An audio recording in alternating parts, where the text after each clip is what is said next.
Jesucristo, el Verbo viviente, es el único medio de salvación. Él es el centro del pensamiento de nuestra vida, la fuente y la autoridad de la doctrina. El principal propósito de la vida de Cristo fue la obediencia a los mandamientos, exaltando la ley de Dios como un reflejo de su carácter. El principal mensaje a ser predicado en el mundo, basado en Apocalipsis 14, está representado por 3 ángeles llevando el Evangelio eterno al mundo entero. Este mensaje se basa en los encantos inigualables de Cristo y declara que la hora del juicio ha llegado y llama a obedecer los mandamientos de Dios. Mediante su palabra, Dios ha comunicado a los hombres el conocimiento necesario para la salvación. Las Santas Escrituras deben ser aceptadas como dotadas de autoridad absoluta y como revelación infalible de su voluntad. Y aunque el canon de las Escrituras inspiradas está cerrado, el Espíritu Santo continúa iluminando, amonestando y confortando al pueblo de Dios a través del testimonio de Jesús, el Espíritu de profecía. El camino a la vida se traza a través de un camino angosto que debe ser recorrido con confianza en las promesas que Dios dejó a hombres y mujeres fieles que dedicaron sus vidas hasta la muerte por el Evangelio eterno.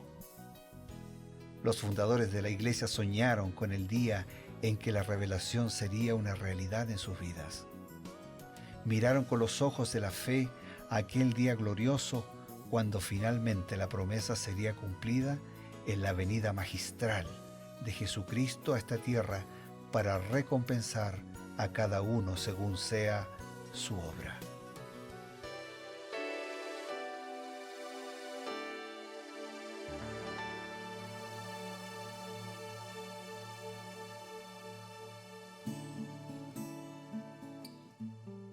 Nuevamente nos encontramos, queridos amigos, para comenzar un nuevo estudio de las Sagradas Escrituras. Cada día tenemos el grato privilegio y el placer de estudiar la palabra de Dios, un capítulo por día, pero no solo, sino asistidos por el consejo oportuno del Espíritu de Profecía. Para esta empresa tan agradable, tan grata, tenemos la presencia del pastor Bruno Razo, a quien le damos la bienvenida. Muchas gracias, Pastor Eber, y también muchas gracias a todos los que diariamente nos convocamos con la misma necesidad, con el mismo deseo de buscar la bendición en la palabra del Señor. Hemos estado viendo, pastor, estos días la vida de Sansón. Estos últimos días estamos viendo desde el momento cuando Sansón nace, los propósitos de Dios para él, su desarrollo, su crecimiento, y cuando ya en su vida adulta, sus decisiones, que no siempre fueron buenas. Él tuvo como una especie de altibajos durante toda su vida.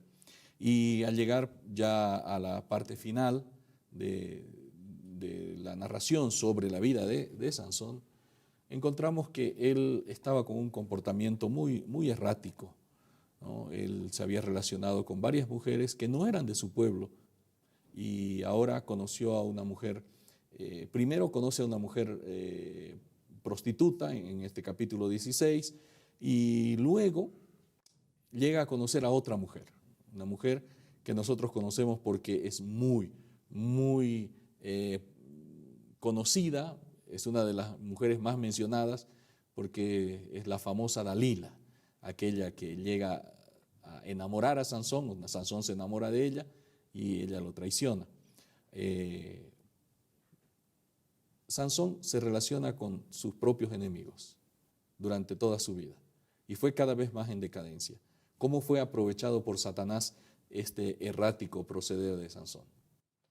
Voy a responder con una declaración de Elena de Huay del libro Patriarcas y Profetas, y ella dice así: pero ni aun esta arriesgada escapada refrenó su mal proceder. No volvió a aventurarse entre los filisteos, pero continuó buscando los placeres sensuales que le atraían hacia la ruina. Después de esto aconteció que se enamoró de una mujer en el valle de Sorek, a poca distancia de donde había nacido él. Ella se llamaba Dalila, la consumidora. El valle de Sorek era famoso por sus viñedos, y estos también tentaban al vacilante nazareo, quien había hecho ya consumo de vino, quebrantando así otro vínculo que lo ataba a la pureza y a Dios. Los filisteos observaban cuidadosamente los movimientos de su enemigo, y cuando él se envileció por esta nueva unión, decidieron obtener su ruina por medio de Dalila. O sea, cuando uno se va corriendo los límites y se va alejando del plan y del proyecto de Dios, cada vez se va distanciando más. Claro. Él ya había quebrado el voto que le hablaba, que se había comprometido a tener una vida sin alcohol.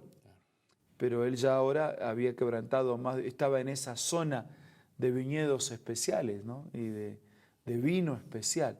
Entonces también fue seducido y atraído y otra vez quebrantó aquel voto. Y ahora iba a quebrantar el otro voto de acercarse a una mujer que no tenía la misma fe. Porque el consejo de Dios era que se casaran guardando relación entre lo que creían. Porque ¿qué relación puede haber cuando uno practica una religión y el otro practica otra religión? Bueno, uno dice, no, bueno, yo la respeto, que ella haga lo que quiera, yo hago lo... Está bien, puede haber respeto y no hay problema en eso. Puede que ni uno le imponga al otro, pero uno disfruta de una religión que para el otro no es nada. Claro. Entonces, ¿cómo ese vínculo se fortalece? ¿Cómo se educan a los hijos?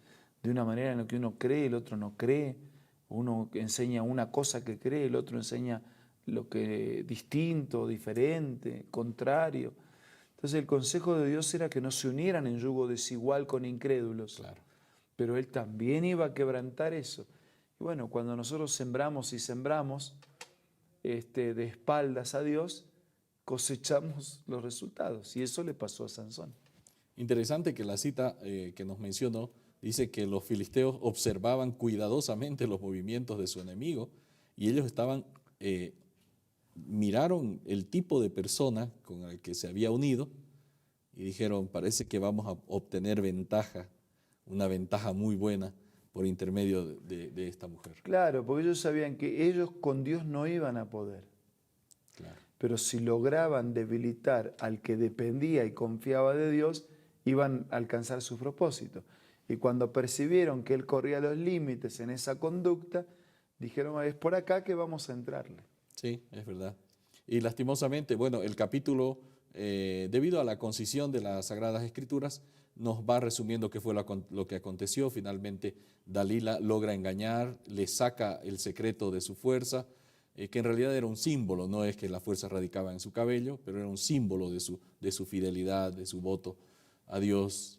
Le corta el pelo, lo toman preso y todavía Dios le concede un último pedido, ¿no? Después de esa trágica forma de terminar, Él dice, por favor, concédeme un pedido más, ¿no? Y cuando estaba ahí en pleno templo de Dagón, ese templo gigantesco donde había, me imagino, varios pisos, 3.000 personas allí, ¿no? Atado en las cadenas, ciego, ¿no? Una vida triste, el Señor le concede una petición, véngame de mis enemigos, ¿no? Y consigue, matar a sus enemigos mucho más que lo que había hecho en su vida, ¿no? Bueno, yo pienso que esta historia fue dada para beneficio de todos los cristianos. Sin embargo, me gustaría que Pastor nos presentara la evaluación que la inspiración hace de la vida de Sansón. Voy a leer cómo lo cuenta Elena de White. La promesa de Dios de que por medio de Sansón comenzaría a salvar a Israel de manos de los filisteos se cumplió. Pero cuán sombría y terrible es la historia de esta vida que habría podido alabar a Dios y dar gloria a la nación. Si Sansón hubiese sido fiel a su vocación divina, se le habría honrado y ensalzado, y el propósito de Dios se habría cumplido. Pero él cedió a la tentación y no fue fiel a su cometido, y su misión se cumplió en la derrota, la servidumbre y la muerte. Físicamente fue Sansón el hombre más fuerte de la tierra, pero en lo que respecta al dominio de sí mismo, la integridad y la firmeza fue uno de los más débiles. Muchos consideran erróneamente las pasiones fuertes como equivalente de un carácter fuerte, Pero lo cierto es que el que se deja dominar por sus pasiones es un hombre débil. La verdadera grandeza de un hombre se mide por el poder de las emociones que él domina y no por las que lo dominan a él. Fíjate qué declaración, ¿no? Cuánto contenido hay aquí. En primer lugar, Dios le había dado dones especiales. Sí. Él podría haber hecho un trabajo extraordinario y cumplir su misión en la vida, en el proyecto victorioso de la vida. Él recién terminó cumpliendo su misión con su muerte, ¿no? Su reacción a último momento de colocarse, de volver a las manos plenas de Dios.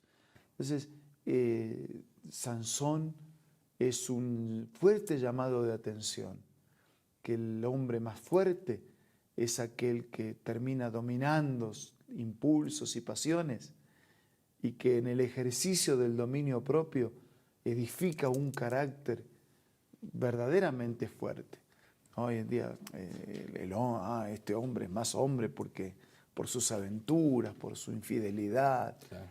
Y no es más hombre es aquel que puede ponerse de parte de Dios para vivir una vida correcta siempre y en todos los aspectos. Pastor, las emociones juegan un papel importante en la vida de un cristiano. Claro, porque aparece el resentimiento, el odio, la frustración, o por el otro lado, el amor, el dominio propio. Y necesitamos someter nuestra vida a las manos del Señor para ser libres, para dominar en lugar de ser dominados, pero dominar nuestras propias inclinaciones. Claro. La gente quiere dominar al otro. No, tenemos que dominarnos a nosotros mismos. Por eso el apóstol Pablo, Elena de White dice que el mayor enemigo a vencer es el yo. Claro. Y el apóstol Pablo dice, ya no vivo yo, ahora vive Cristo en mí. Ese es el camino de la victoria. Gracias, pastor. Nosotros, amigos, tenemos un consejo importante y luego volvemos.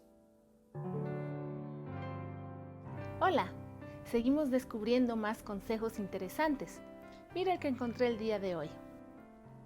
No tenemos nunca por qué sentirnos solos. Los ángeles son nuestros compañeros. El Consolador que Cristo prometió enviar en su nombre mora con nosotros. En el camino que conduce a la ciudad de Dios no hay dificultades que no puedan ver quienes en Él confían. No hay peligros de que no puedan verse libres. No hay tristeza ni dolor, ni flaqueza humana para cual Él no haya preparado remedio. Linda cita, ¿verdad? Esta y muchas otras puedes encontrar en el libro Ministerio de Curación, escritas por Elena G. de White, una autora y escritora muy reconocida. Te invito a que puedas ser parte de tu biblioteca personal y te invito a que puedas adquirirlo descargando las aplicaciones de App Store o de Play Store para tus dispositivos móviles. Queremos aprovechar estos últimos instantes para hacer un resumen, una apelación y también la plegaria que nos acerca a Dios. Queremos animarlos a desarrollar una vida, una experiencia de dominio propio, escondidos en Dios para ser fuertes, para ser fieles, para ser felices. Ahora vamos a orar. Querido Dios, queremos pedir que Jesús pueda gobernar nuestra vida y que de esa manera seamos fuertes en este mundo totalmente fragilizado y deteriorado por el pecado. Que podamos ponernos siempre del lado del Señor y de tu palabra. Lo pedimos y agradecemos en el nombre de Jesús. Amén. Amén. Esto ha sido un nuevo capítulo de las Sagradas Escrituras y una nueva reflexión basada en el espíritu de profecía.